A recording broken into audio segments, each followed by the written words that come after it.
Assalamualaikum warahmatullahi wabarakatuh. Selamat pagi semua. Semoga kalian dalam keadaan sehat, dan bagi yang sakit semoga cepat disembuhkan oleh Allah Subhanahu wa taala. Semoga juga urusan kita dipermudah hari ini oleh Allah Subhanahu wa taala. Bertemu kembali dalam pembelajaran ekonomi secara online, dan cara online ini dilakukan sebagai upaya kita menekan penyebaran virus COVID-19. Pada pertemuan kali ini kita akan membahas tentang ekonomi syariah. Ekonomi syariah adalah salah satu sistem ekonomi yang bisa menjadi pilihan untuk menyelesaikan masalah ekonomi. Berikutnya saya akan bahas ulang sedikit tentang masalah ekonomi yang sudah kita bahas pada pertemuan lalu, di mana masalah ekonomi ini dapat dianalisa dari dua sudut pandang. Dua sudut pandang tersebut yaitu masalah ekonomi tradisional dan masalah ekonomi modern. Dan menurut sudut pandang masalah ekonomi tradisional, masalah ekonomi itu terbagi menjadi 3 bagian, yaitu masalah produksi, masalah konsumsi, dan masalah distribusi. Sedangkan dari sudut pandang masalah ekonomi modern, maka masalah ekonomi itu dibagi menjadi 3 juga, tapi berbeda, yaitu masalah what, barang apa yang akan diproduksi, masalah how, bagaimana cara produksi barang tersebut, dan masalah for whom, untuk siapa barang yang telah diproduksi itu dibagikan untuk siapa atau dikonsumsi oleh siapa. Sebagai update bahwa sekarang ini ternyata pandemi virus COVID-19 itu juga menciptakan masalah ekonomi. Dan masalah ekonomi yang sering kita dengar dari adanya pandemi COVID-19 ini adalah timbulnya resesi ekonomi pada beberapa negara, seperti kita lihat pada tampilan berita berikut ini. Di situ dijelaskan ada beberapa negara yang sudah mengalami resesi ekonomi akibat adanya pandemi COVID-19. Dan setiap negara akan menyelesaikan masalah tersebut dengan menjalankan sistem ekonomi dengan sebaik-baiknya. Dan mengenai sistem ekonomi, di pertemuan yang lalu kita juga sudah bahas ada 5 sistem ekonomi yang sudah kita bahas. Saya bahas ulang sedikit lagi tentang sistem ekonomi tersebut. Yang pertama, sistem ekonomi tradisional yang mempunyai 2 ciri utama, yaitu yang pertama, memiliki ketergantungan yang tinggi terhadap alam, karena tanah dijadikan sebagai sumber kekayaan dan teknologi yang digunakan sangat sederhana. Ciri yang kedua dari sistem ekonomi tradisional, ciri kedua yang utama, yaitu belum adanya pembagian kerja sehingga setiap individu melakukan kegiatan produksi, distribusi, dan konsumsi sendiri. Yang kedua adalah sistem ekonomi komando atau terpusat. Sistem ekonomi komando ini punya 2 ciri utama. Ciri pertamanya yaitu kegiatan ekonomi seluruhnya diatur oleh pemerintah. Ciri kedua, kepemilikan individu atau pribadi atas faktor-faktor produksi tidak diakui. Sistem ekonomi yang ketiga yang kita bahas minggu lalu adalah sistem ekonomi kapitalis atau liberal, di mana 2 ciri utamanya yaitu yang pertama, adanya kebebasan individu dalam memiliki faktor-faktor produksi. ciri kedua yaitu adanya persaingan usaha yang tanpa batasan. Kemudian di pertemuan lalu kita juga membahas sistem ekonomi campuran, ya, dengan ciri utama dalam sistem ekonomi campuran itu yaitu pemerintah dan swasta bekerja sama dalam menjalankan kegiatan ekonomi. Dan terakhir pembahasan sistem ekonomi kelima minggu lalu yaitu sistem ekonomi Pancasila, yaitu sistem ekonomi yang diterapkan oleh negara kita, negara Indonesia, dengan ciri utama.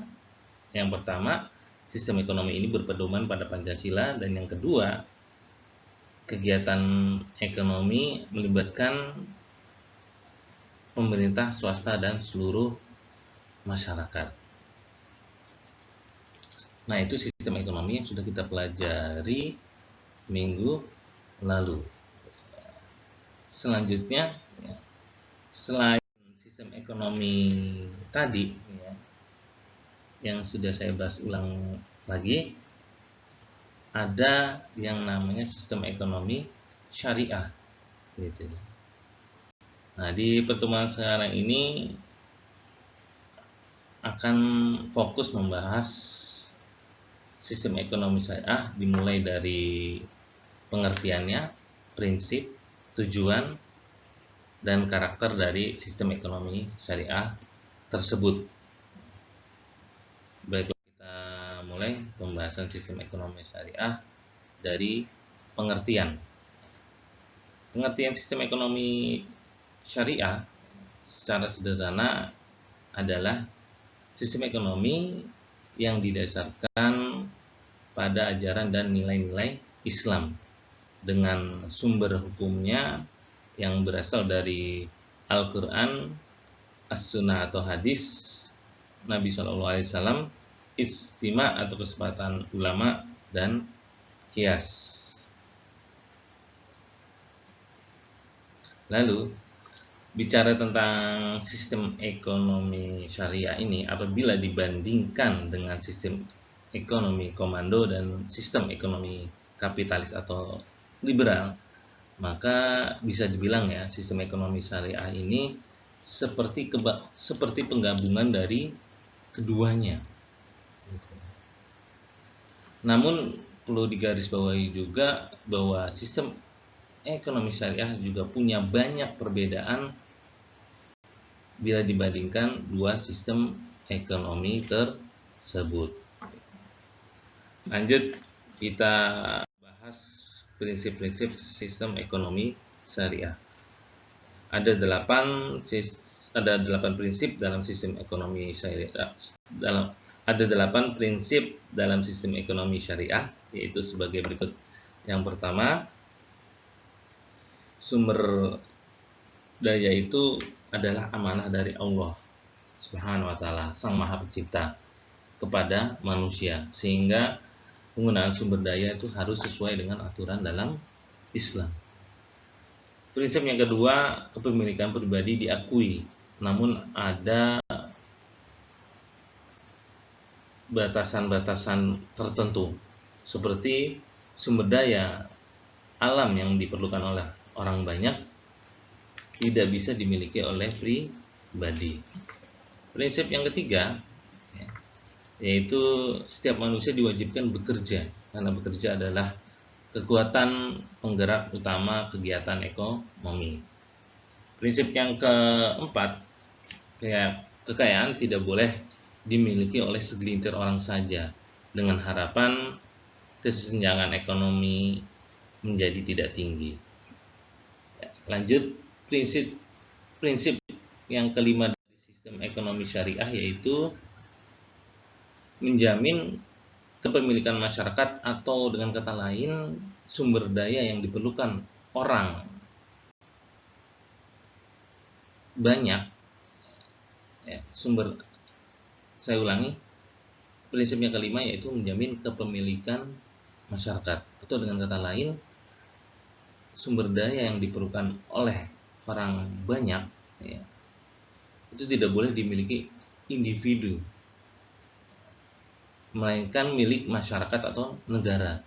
sehingga penggunaannya dapat terjamin untuk kepentingan orang banyak. Lanjut, prinsip yang keenam dari sistem ekonomi syariah yaitu setiap muslim dalam menjalankan kegiatan ekonomi harus berdasarkan aturan Islam karena akan diminta pertanggungjawabannya di akhirat. Dan prinsip yang ketujuh dari sistem ekonomi syariah itu adanya zakat ya, bagi muslim yang kekayaannya mencapai batasan tertentu. Ini dengan tujuan untuk dilakukannya distribusi kekayaan. Dan prinsip ke-8 yang terakhir dari sistem ekonomi syariah itu yaitu dilarangnya praktek riba dalam segala bentuk, dan bentuk riba itu bukan hanya bunga pinjaman. Ya, itulah tadi prinsip sistem ekonomi syariah yang terdiri dari 8 prinsip. Ya, bahasan berikutnya dari sistem ekonomi syariah yaitu tujuan ekonomi syariah yang terdiri ada 3, yaitu sebagai berikut. Yang pertama, tujuannya adalah mewujudkan pertumbuhan ekonomi, karena hal ini bersifat mendasar dan pertumbuhan ekonomi itu diperlukan untuk pembangunan sebuah negara. Lanjut, tujuan yang kedua dari ekonomi syariah yaitu mewujudkan kesejahteraan ekonomi, di mana kesejahteraan ekonomi hanya dapat terwujud jika 2 hal pokok berikut dapat terjamin terlaksana. Yang pertama, nilai-nilai Islam atau aturan Islam dijalankan oleh individu dan masyarakat secara menyeluruh. Yang kedua, pemenuhan kebutuhan material cukup. Dan di dalam sistem ekonomi syariah, kesejahteraan itu adalah sebuah upaya ya agar kepentingan dunia dan akhirat itu selaras. Dan konsep kesejahteraan inilah yang membedakan dengan sistem ekonomi lainnya. Lanjut ke tujuan ekonomi yang ketiga. Tujuan ekonomi syariah yang ketiga yaitu mewujudkan distribusi kekayaan yang adil. Ya, walaupun sudah menjadi ketentuan Allah Subhanahu wa taala Sang Maha Pencipta ya, bahwa setiap manusia itu punya kemampuan dan kecapapan yang berbeda. Tetapi ini tidak boleh ya dijadikan alasan untuk mengeksploitasi yang lemah. Sehingga ekonomi syariah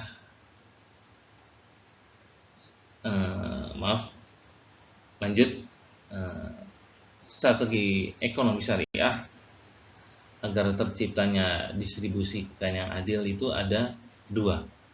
Yang pertama, keseimbangan ekonomi di masyarakat itu tercipta, gitu ya. Ya, saya ulangi pembahasannya bahwa berkaitan dengan tujuan ekonomi syariah yang ketiga, mewujudkan distribusi kekayaan yang adil, maka di dalam ekonomi syariah itu ada strateginya. Strateginya ada 2, yaitu yang pertama menciptakan keseimbangan ekonomi di masyarakat. Dan ini bisa dilakukan dengan cara mengatur agar kekayaan tidak berputar di sekelompok kecil masyarakat. Strategi yang kedua agar terwujud distribusi kekayaan yang adil yaitu larangan penimbunan harta oleh individu, karena penimbunan tersebut ya dapat mengakibatkan kegiatan perekonomian itu menjadi terhambat. Ekonomi syariah juga mencegah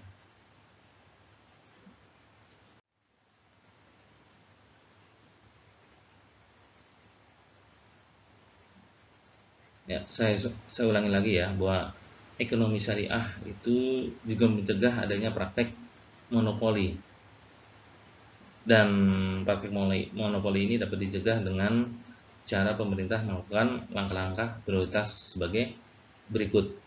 Yang pertama yaitu pemerintah tuh harus melakukan pemungutan pajak, melakukan pemungutan zakat maksud saya ya. Pemungutan zakat ini sebagai upaya distribusi rata dari si kaya ke si miskin. Yang kedua, pemerintah mengatur dan mengamati distribusi sumber daya alam. Dan yang ketiga, kekayaan masyarakat atau sumber daya alam yang dibutuhkan masyarakat luas harus dikelola negara agar mendapatkan hasil yang maksimal. Cara keempat ya, untuk mencegah adanya praktek monopoli yaitu jasa untuk layanan masyarakat luas yang mencari keuntungan seperti kereta api, komunikasi, listrik dan air serta gas itu harus dikelola oleh negara agar mendapatkan hasil yang maksimal. Dan cara kelima yang terakhir, jasa layanan masyarakat luas yang tidak mencari keuntungan seperti jalan, parkir dan taman itu harus mendapatkan subsidi dari negara. Ya itu tadi pembahasan tentang tujuan dari ekonomi syariah. Ya, berikutnya ya kita lanjut ke pembahasan karakteristik dari ekonomi syariah. Yang pertama, ya, ekonomi syariah itu sangat menjunjung tinggi prinsip keadilan. Yang ini diwujudkan dengan adanya sistem bagi hasil. Dan penegakan keadilan itu dijalankan dengan menerapkan beberapa larangan kegiatan ya, seperti mafsadah, riba, goro, dan maisir. Karakteristik sistem ekonomi syariah yang kedua yaitu adanya kolaborasi ya, nilai spiritualisme dan materialisme. Jadi setiap kegiatan ekonomi syariah itu selalu diwarnai kedua nilai tersebut. Karakteristik yang ketiga ya dari ekonomi syariah yaitu adanya kebebasan ekonomi dengan maksud membolehkan kepemilikan individu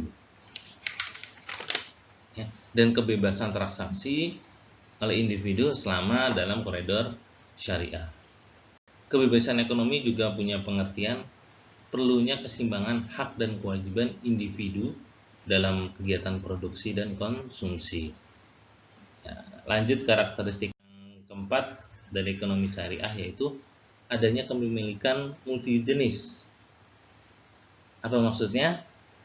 Kepemilikan itu ada dua, yaitu yang pertama kepemilikan kekayaan hakiki yaitu Allah Sang Maha Pencipta, dan kedua ada kepemilikan manusia yang hanya sifatnya titipan dan akan kembali kepada Allah Subhanahu wa taala.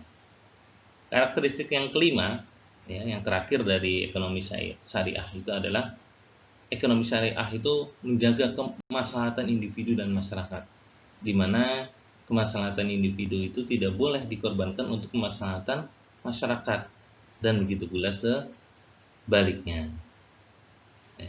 Selanjutnya perlu kita ketahui ya bahwa sekarang ini nilai-nilai ekonomi syariah sudah diterapkan di negara kita dan beberapa negara lainnya dalam bentuk lembaga keuangan syariah. Oke, demikian pembahasan sistem ekonomi syariah. Terima kasih atas perhatiannya.